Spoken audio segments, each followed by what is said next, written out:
나는 평생을 살아오며 한 가지 분명한 진리를 배웠다. 사람이 곧 운명이다. 젊은 시절에는 능력이 운명을 바꾼다고 믿었다. 하지만 세월이 흐르며 알았다. 능력은 사람을 이기지 못한다. 내 곁에 사람이 누구인가가 결국 내 길의 모양을 바꾼다. 나는 한때 모든 걸 잃을 뻔한 적이 있었다. 사업이 흔들리고 현장은 혼란스러웠다. 그때 곁에 있던 사람들은 두 부류로 나뉘었다. 한쪽은 침묵 속에서 방법을 찾았고 다른 한쪽은 불평으로 시간을 채웠다. 나는 그때 처음 깨달았다. 가난은 환경이 만드는 것이 아니라 마음의 습관에서 자란다. 불평은 처음엔 작다. 하지만 그것은 공기처럼 퍼져 나를 감싸고 결국 내 의지의 불씨를 꺼뜨린다. 처음에는 왜 이렇게 힘든가 하는 한마디로 시작한다. 그러나 그 말이 쌓이면 어느새 손이 멈추고 발이 멈춘다. 나는 그 모습을 현장에서 수없이 봤다. 같은 떼약볕 아래 한 사람은 문제를 고치고 있었고 다른 한 사람은 세상을 탓하고 있었다. 시간이 지나자 둘의 인생은 완전히 달라졌다. 나는 불평을 하는 사람을 볼 때마다 내 젊은 시절이 떠올랐다. 그때 나는 세상이 나를 몰라준다고 생각했다. 그러나 지금 돌아보면 세상이 아니라 내가 세상을 몰랐다. 불평은 현실을 바꾸지 않는다. 다만 내 마음을 약하게 할 뿐이다. 약한 마음은 강한 기회를 견디지 못한다. 한 번은 해외에서 대규모 자금 협상을 진행할 때였다. 내 옆에 있던 동료가 속삭였다.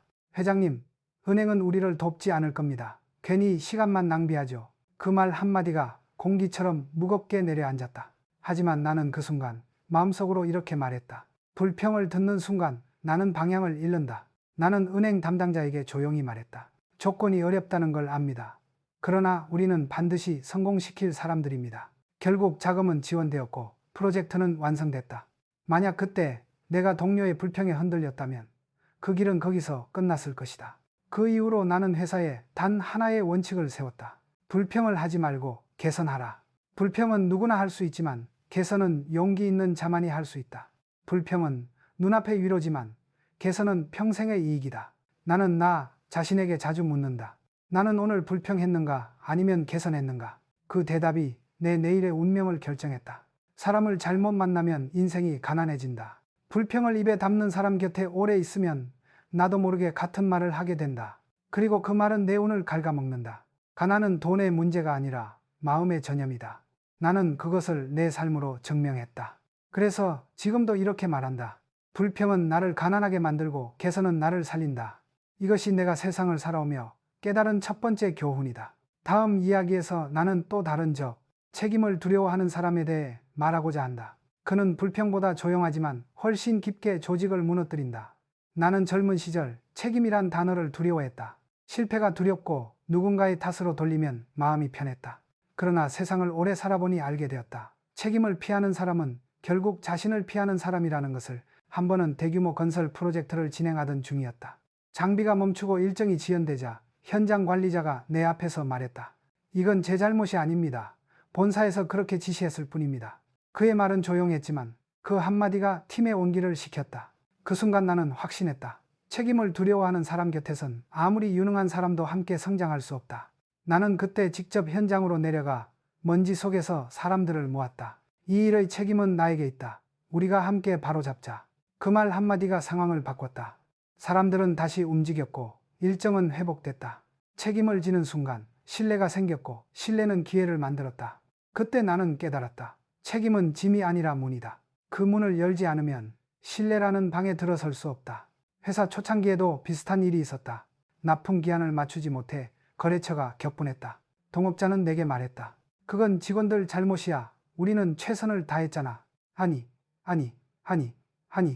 그러나 나는 거래처로 직접 찾아가 고개를 숙였다. 모든 책임은 제게 있습니다. 그 한마디가 모든 분노를 잠재웠다. 그들은 다시 손을 내밀었다. 그때 나는 배웠다. 책임을 인정하는 용기는 돈보다 귀하다. 책임을 회피하는 사람의 말에는 공통점이 있다.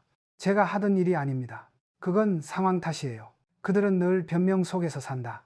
책임을 피하면 당장은 편하다. 하지만 그 편안함은 잠시뿐이다.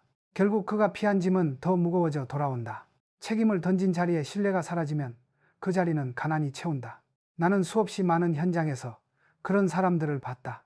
문제가 생기면 남을 탓하고 상황을 탓하는 사람. 그들의 결과는 늘 같았다. 처음엔 영리해 보였고 말은 매끄러웠지만 결국 아무도 그들을 믿지 않았다. 신뢰를 잃은 사람은 일도 돈도 사람도 잃는다. 반면 책임을 짊어진 사람은 묵묵했다. 때로는 억울한 비난을 받았고 손해를 감수해야 했다. 그러나 시간이 흐르자 그들은 가장 신뢰받는 사람이 되었다. 책임을 견딘 자는 반드시 기회를 얻는다. 그들은 실패에서도 배우고 실패를 통해 강해졌다. 나는 직원들에게 늘 이렇게 말했다. 책임은 너를 시험하기 위해 오는 것이 아니다. 너를 한 단계 올리기 위해 오는 것이다. 책임이 무겁다고 느껴질 때마다 나는 그 무게만큼 성장했다. 사람이 가난해지는 이유는 돈이 없어서가 아니다. 책임을 피하며 자신을 잃기 때문이다. 책임을 피하는 순간 배움이 멈추고 배움이 멈추면 길도 끊긴다. 나는 이제 확신한다. 책임을 진다는 것은 곧 신뢰를 얻는다는 것이다. 책임을 져본 사람만이 신뢰의 가치를 안다. 그 신뢰가 쌓여 부를 만들고 그분은 다시 사람을 모은다. 오늘 당신 곁에 책임을 피하는 사람이 있는가? 문제가 생기면 변명으로 시간을 채우는 사람, 자신의 이름보다 남의 이름을 먼저 부르는 사람. 그들과 오래 함께 있으면 당신도 결국 같은 길을 걷게 된다. 나는 젊은 시절 그들과 함께 일하며 배웠다. 책임을 회피하는 순간 운도 떠난다. 그리고 그 빈자리에 두려움이 자란다. 두려움은 변명을 낳고 변명은 실패를 낳는다. 그래서 나는 지금도 이렇게 말한다. 책임을 진다는 건 고통스럽지만 그 고통을 견디는 자만이 자유로워진다. 이것이 내가 평생을 살아오며 얻은 두 번째 교훈이다. 다음 장에서는 세 번째죠. 눈앞에 이익만을 좇는 사람들에 대해 이야기하겠다. 그들은 신뢰를 잃고 결국 자신까지 잃는다. 나는 젊은 시절 돈이란 무엇인가를 오랫동안 고민했다. 가난했던 시절에는 돈이 전부라 믿었고 사업을 시작하자 돈이 나를 흔들기 시작했다. 그때마다 나는 스스로에게 물었다. 돈을 쫓는 것과 돈을 다스리는 것의 차이는 무엇인가? 세월이 지나며 확신했다. 단기 이익만을 쫓는 사람은 결코 부자가 될 수 없다. 그들은 오늘의 돈을 얻지만 내일의 신뢰를 잃는다. 그 신뢰의 부재가 결국 모든 것을 무너뜨린다. 어느 날 해외 투자자 한 명이 나를 찾아왔다. 그는 내게 말했다. 정 회장, 이번 계약으로 내가 얼마를 벌 수 있습니까? 3개월 안에 수익이 확실합니까?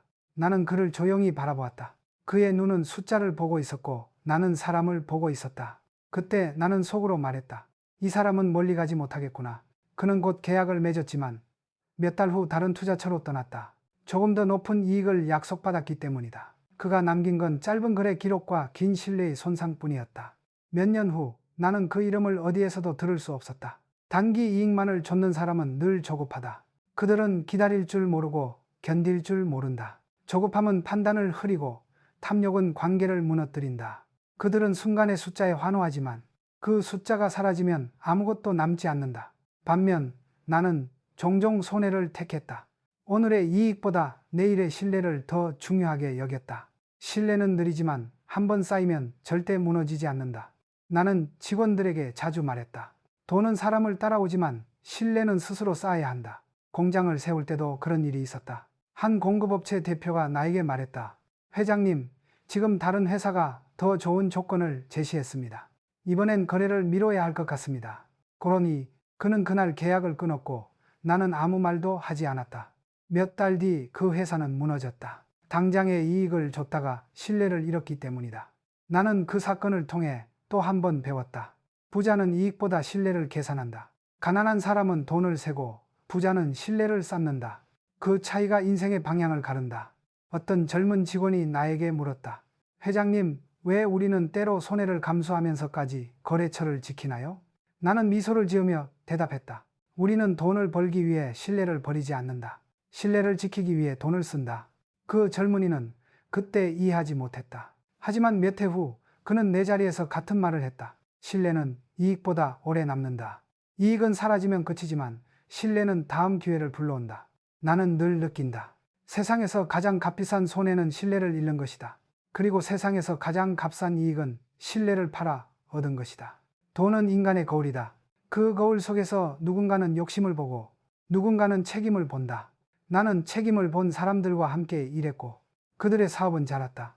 반면 숫자만 보는 사람들은 결국 숫자 속에 갇혀 사라졌다. 이제 나는 이렇게 말한다. 단기 이익은 모래 위의 성이다. 비가 오면 무너지고 바람이 불면 흔적조차 없다. 그러나 신뢰 위에 세운 집은 폭풍에도 남는다. 오늘 당신 곁에도 그런 사람이 있을지 모른다. 늘 지금 얼마나 남느냐를 묻고 언제 돈이 들어오느냐만 따지는 사람. 그 사람 곁에서는 당신도 결국 조급해지고 큰 그림을 잃게 된다. 나는 확신한다. 부자는 시간의 편에 서고 가난한 사람은 조급함의 편에 선다. 부자는 기다림 속에서 기회를 만든다. 가난한 사람은 기다림을 두려워하다가 기회를 놓친다. 그래서 나는 오늘도 이렇게 스스로에게 다짐한다. 이익이 아니라 신뢰를 쫓아라. 그 신뢰가 언젠가 가장 큰 이익으로 돌아온다. 이것이 내가 배운 세 번째 진리다. 그리고 다음 장에서는 네 번째 유형, 실패를 인정하지 않는 사람이 왜 가장 위험한가를 이야기하겠다. 그들은 잘못을 감추며 결국 자신을 감춘다. 나는 평생 수많은 실패를 겪었다. 공장이 멈추고 계약이 무산되고 거래처가 등을 돌린 일도 있었다. 하지만 그 어떤 실패도 나를 무너뜨리지 않았다. 나를 거의 무너뜨린 것은 실패를 숨기려 했던 순간들이었다. 젊은 시절 나는 실패를 부끄럽게 여겼다. 사람들이 나를 무능하게 볼까 두려웠다. 그래서 실수를 덮고 문제를 감췄다. 하지만 그 결과는 언제나 같았다. 작은 잘못이 커져서 더 큰 손실로 돌아왔다. 나는 그때 알았다. 실패는 부끄러운 것이 아니라 실패를 감추는 것이 부끄러운 것이다. 한 번은 공장의 생산 라인에서 문제가 발생했다. 기계가 오작동하고 불량품이 쏟아져 나왔다. 현장 책임자는 나에게 이렇게 말했다. 회장님, 큰 문제 아닙니다. 곧 정상화됩니다. 그러나 사실은 이미 치명적인 결함이 있었다. 그는 자신의 실수를 인정하지 않으려 보고서를 조작했다. 결과는 참담했다. 불량률이 폭증했고 거래처는 신뢰를 끊었다. 나는 그때 그를 불러 조용히 말했다. 문제는 실수가 아니라 그 실수를 숨긴 너의 마음이다. 나는 그날 깊이 깨달았다. 실패를 두려워하는 사람은 발전하지 못하고 실패를 숨기는 사람은 결국 사라진다.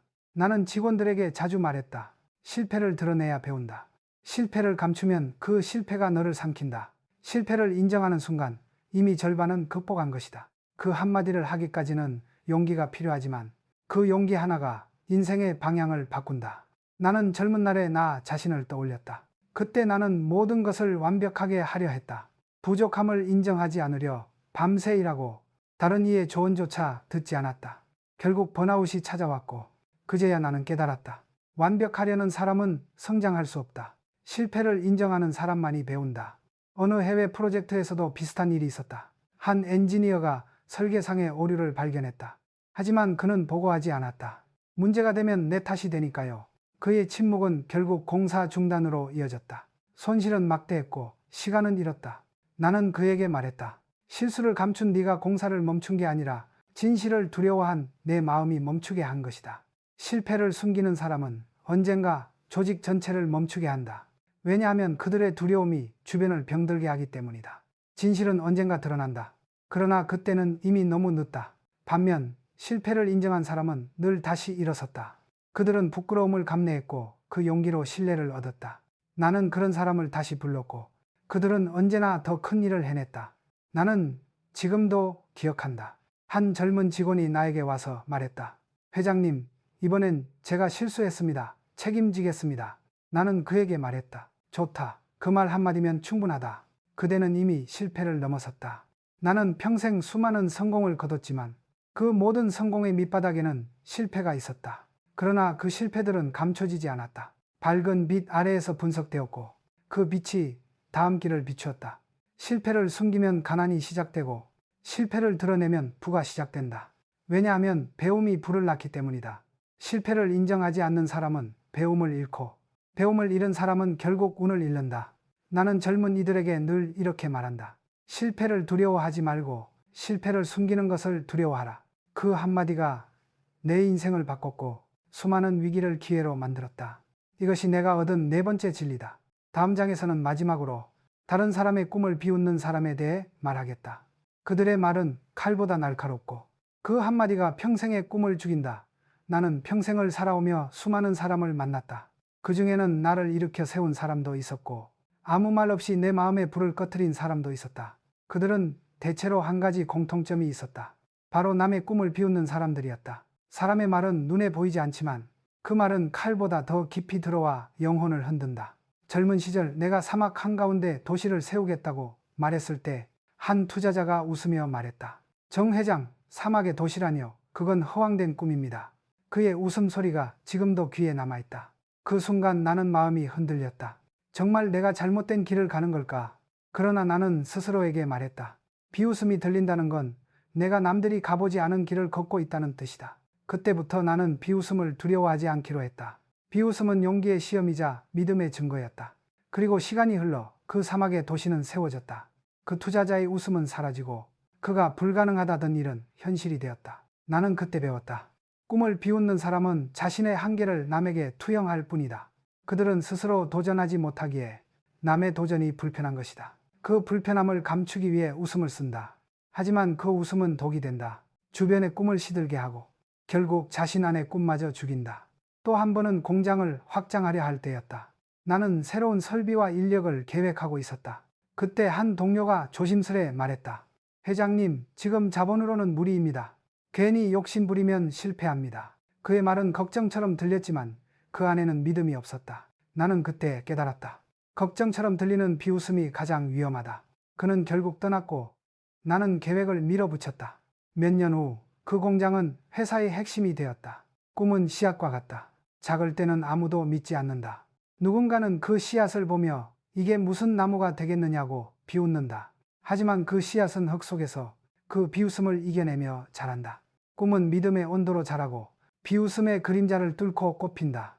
나는 젊은이들에게 자주 말한다. 너희 꿈을 비웃는 사람은 사실 자신의 실패를 숨기고 있는 사람이다. 그들의 말에는 진실이 없다. 단지 두려움이 있을 뿐이다. 그 두려움에 귀를 기울이면 너의 꿈도 그들의 공포에 물든다. 나는 수많은 성공의 순간보다 비웃음을 견딘 시간들을 더 선명히 기억한다. 사람들은 결과를 보며 박수를 치지만 나는 그 이전의 조롱과 의심 속에서 길을 만들었다. 비웃음이 없는 길은 편하지만 아무것도 남기지 않는다. 비웃음이 있는 길은 고통스럽지만 세상에 흔적을 남긴다. 내가 지금도 젊은 세대에게 하는 말이 있다. 비웃음은 너를 시험하는 바람이다. 그 바람이 없다면 네 뿌리는 깊어질 수 없다. 사람의 꿈은 연약하지만 그 연약함을 믿음으로 지킬 때 그 꿈은 세상을 바꾼다. 나는 내 삶으로 그것을 증명했다. 사막에도 도시를 세울 수 있었다. 바다 위에도 다리를 놓을 수 있었다. 모두가 불가능하다 했지만 그 불가능이 나를 움직였다.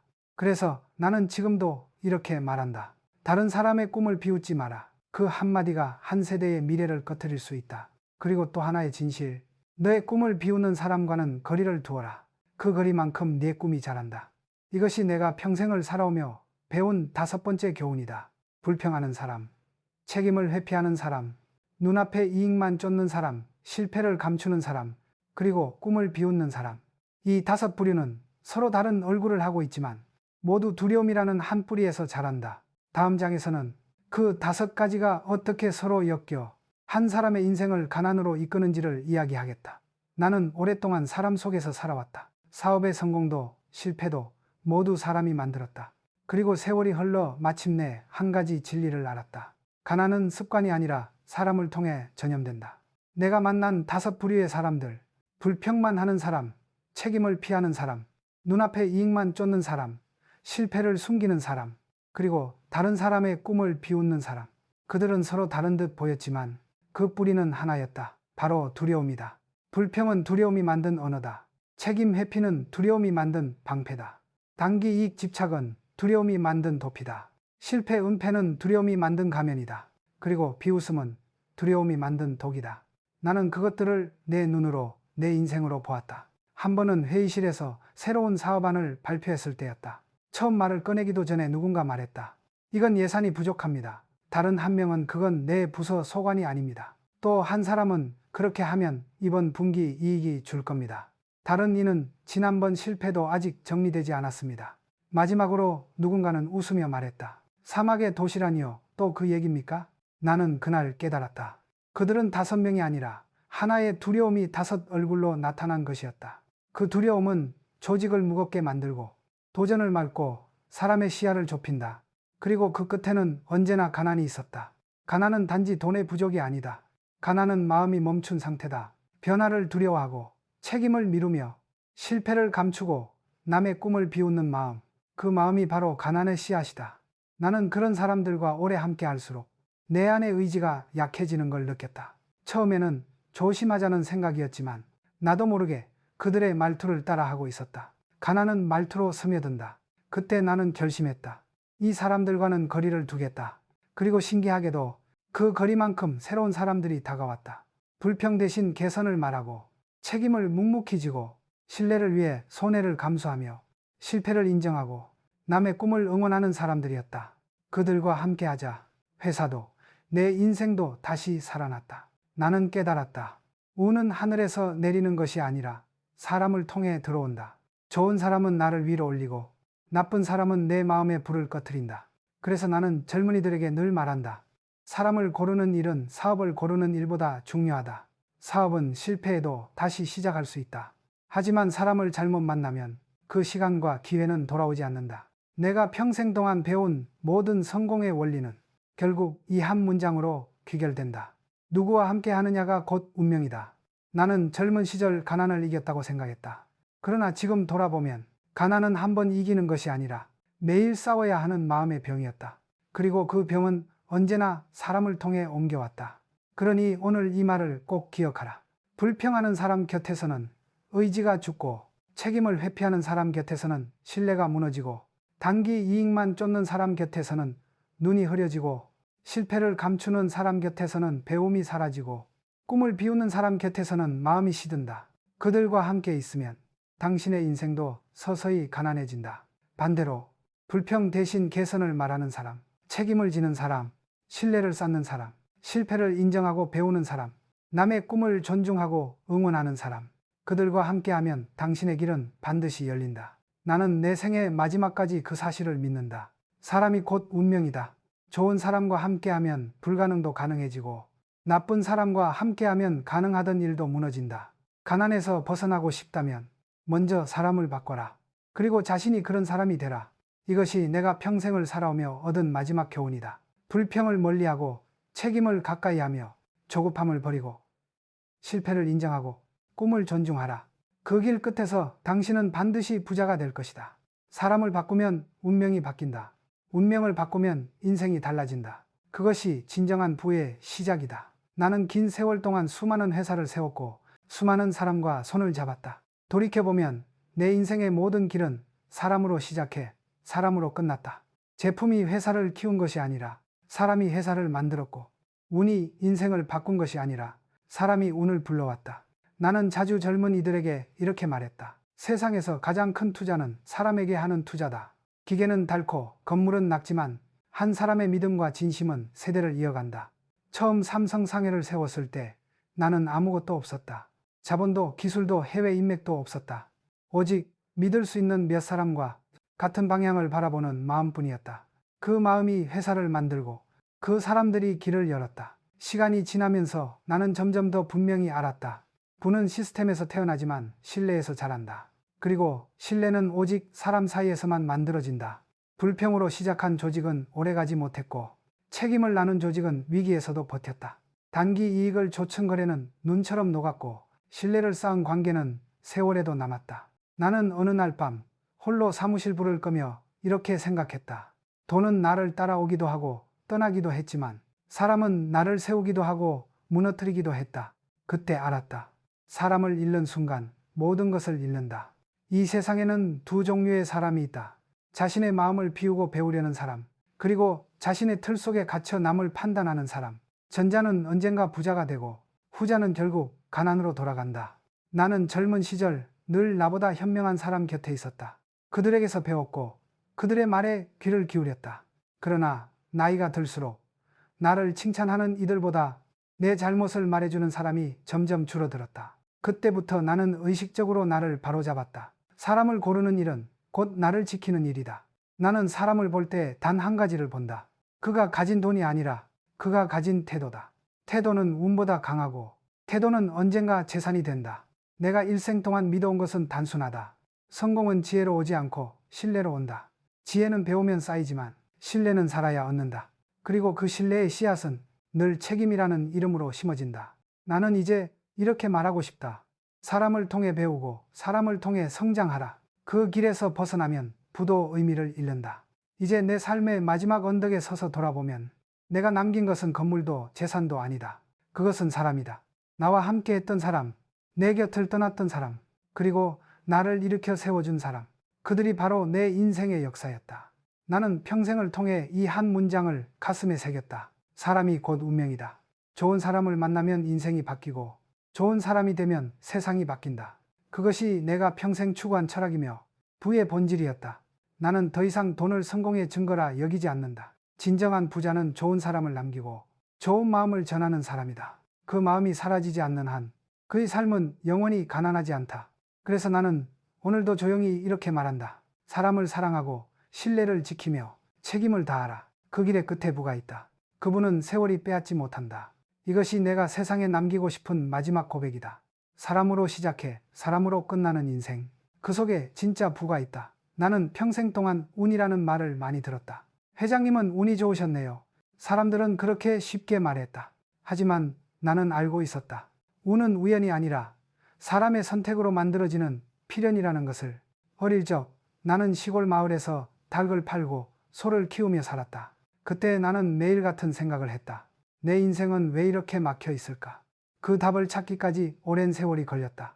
지금 생각해보면 내 인생이 막혀 있던 이유는 환경도 능력도 아닌 사람의 선택 때문이었다. 사람은 자신이 곁에 둔 사람의 거울이 된다. 부정적인 사람과 오래 있으면 마음이 어두워지고 책임을 피하는 사람과 함께 있으면 신뢰가 사라진다. 그렇게 운은 서서히 흩어진다. 반대로 개선을 말하는 사람, 책임을 지는 사람, 남의 꿈을 응원하는 사람과 함께 있으면 그들의 기운이 내 운을 끌어올린다. 나는 그 사실을 사업을 하며 수없이 경험했다. 한 번은 외국의 큰 프로젝트를 수주했을 때였다. 처음엔 모두가 불가능하다고 했다. 인력도 부족하고 기술도 없는데 어떻게 합니까? 공지호 삼진양 사인전. 하지만 한 사람 현지 담당 관리자는 조용히 말했다. 회장님, 우리는 할 수 있습니다. 방법을 찾겠습니다. 그의 말 한마디가 모든 사람의 마음을 바꾸었다. 결국 프로젝트는 성공했고 그 성공의 밑바닥에는 그의 책임감 있는 태도가 있었다. 그때 나는 깨달았다. 운은 능력보다 태도에 끌린다. 태도는 곧 마음의 방향이다. 긍정의 방향으로 향하는 사람은 항상 운을 맞이할 자리를 비워둔다. 하지만 불평과 회피로 가득한 사람은 운이 찾아와도 들어올 틈이 없다. 사람은 누구나 자신만의 기운을 지니고 있다. 어떤 이는 들어서는 순간 공간을 밝히고 어떤 이는 말없이 그 공간을 무겁게 만든다. 나는 사업 현장에서 그 기운을 통해 사람을 보았다. 돈보다, 경력보다, 말보다 그 사람의 마음의 결을 먼저 살폈다. 왜냐하면 그 결이 곧 운의 통로이기 때문이다. 어느 날 나는 한 젊은 직원을 불렀다. 그는 매사에 조용하고 남 탓을 하지 않았다. 실수가 있어도 변명 대신 대안을 내놓았다. 나는 그에게 말했다. 당신은 운이 좋은 사람이다. 그는 놀라서 물었다. 왜 그렇게 말씀하십니까? 나는 웃으며 대답했다. 운은 찾는 것이 아니라 맡길 수 있는 마음에게 가는 것이다. 운이 좋은 사람은 늘 남의 탓을 하지 않는다. 문제를 바라보는 시선이 맑고 작은 일에도 감사할 줄 안다. 그런 마음이 결국 하늘을 움직인다. 운은 준비된 마음 위에 내린다. 나는 인생의 말년에야 그것을 완전히 이해했다. 사람이 운을 만들고 운이 다시 사람을 만든다. 이 순환이 이어질 때 한 조직은 부를 이루고 한 인생은 복을 얻는다.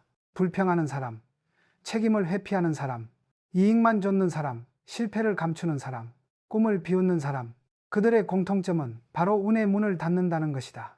그들은 하늘이 보낸 기회를 받아낼 그릇을 부순다.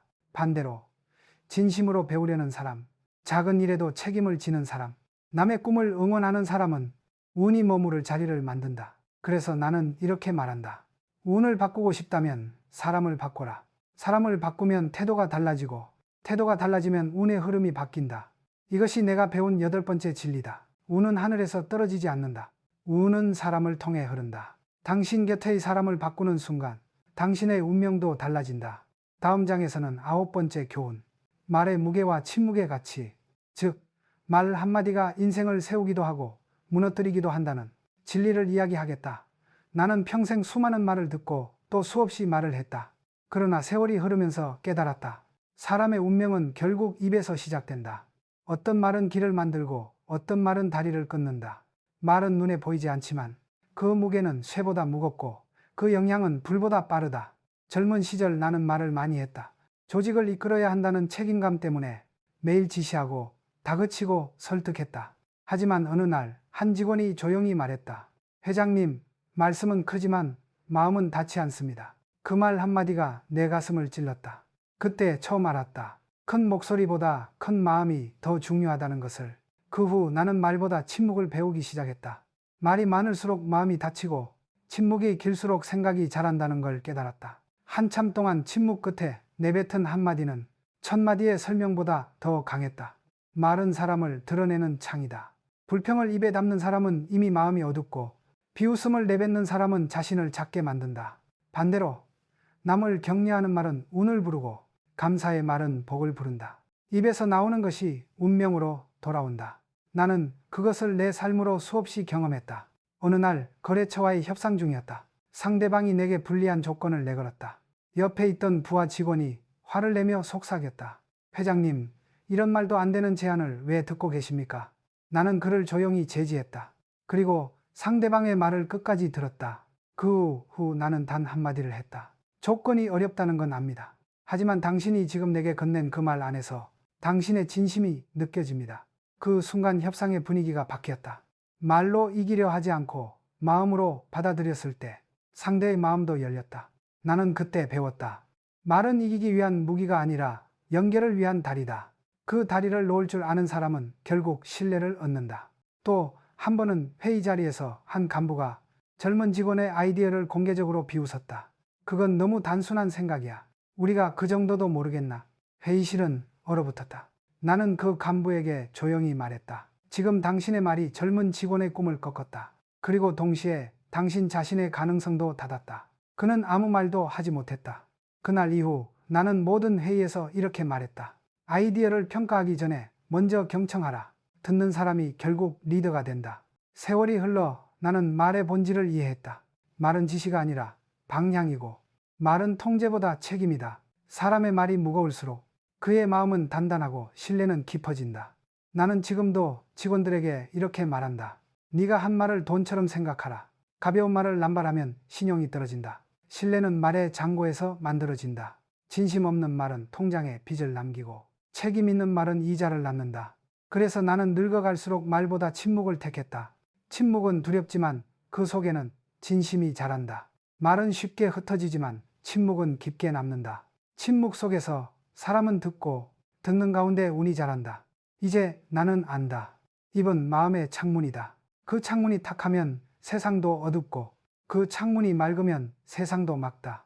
말을 정직하게 하면 관계가 밝아지고 침묵을 지킬 줄 알면 운명이 단단해진다. 그러니 오늘도 나는 이렇게 다짐한다. 가벼운 말은 내 입에서 멀리 두고 묵직한 진심만 남기자. 그 말이 쌓여 결국 내 인생의 신용이 되었다.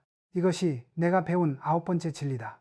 다음 장에서는 마지막으로 부의 본질과 마음의 질서에 대해 이야기하겠다. 돈은 결국 사라지지만 마음의 질서는 남는다. 그 질서가 무너지면 부도 함께 무너진다. 나는 오랜 세월 동안 부를 쫓았다. 가난에서 벗어나고 싶었고 가족을 지키고 회사를 일으켜 세우고 싶었다. 그러나 세월이 흘러 깨달았다. 부는 돈이 아니라 마음의 질서에서 온다. 젊을 때 나는 부를 쌓는 법을 배웠다. 하지만 나이 들어서는 부를 지키는 법을 배웠다. 그 두 가지는 전혀 달랐다. 돈은 머리로 벌 수 있지만 그 돈을 지키는 힘은 마음에서 나왔다. 나는 평생 많은 부자들을 보았다.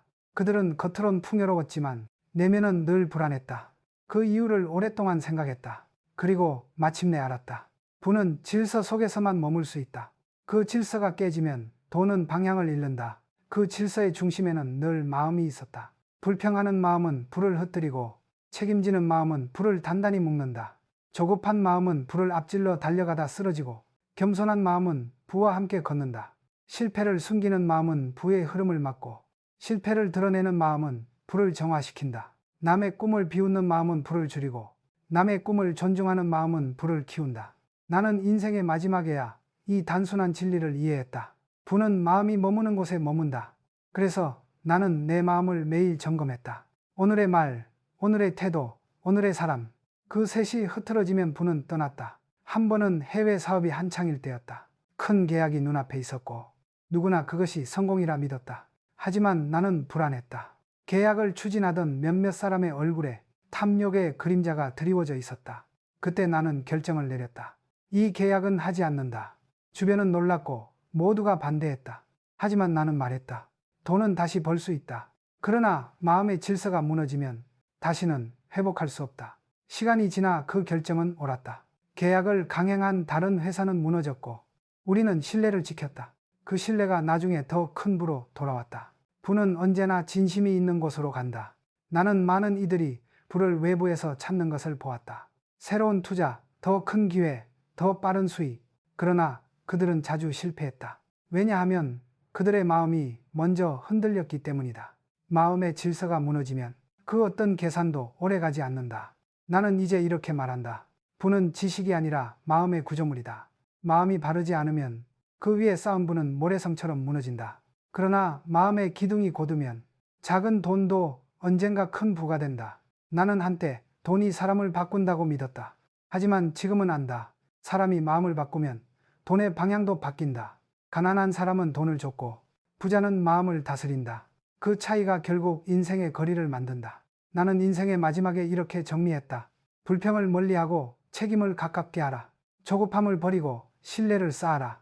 실패를 감추지 말고 교훈으로 남겨라. 남의 꿈을 비웃지 말고 함께 키워라. 그것이 부의 질서이며 인생의 균형이다. 이제 나는 더 이상 부를 계산하지 않는다. 돈은 세월과 함께 사라지지만 신뢰와 마음은 남는다. 그 마음이 내 삶의 재산이었다.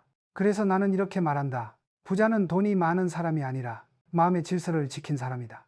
그 질서를 잃지 않으면 그 사람의 인생은 결코 가난하지 않다. 그리고 마지막으로 나는 조용히 이 말을 남긴다. 사람이 곧 운명이고 마음이 곧 부의 방향이다. 하늘은 마음이 바른 사람에게 언제나 다시 기회를 준다. 이것이 내가 평생을 통해 얻은 마지막 진리다. 부의 본질은 마음의 질서에 있다. 그 질서를 지킨 자만이 진정한 부자가 된다.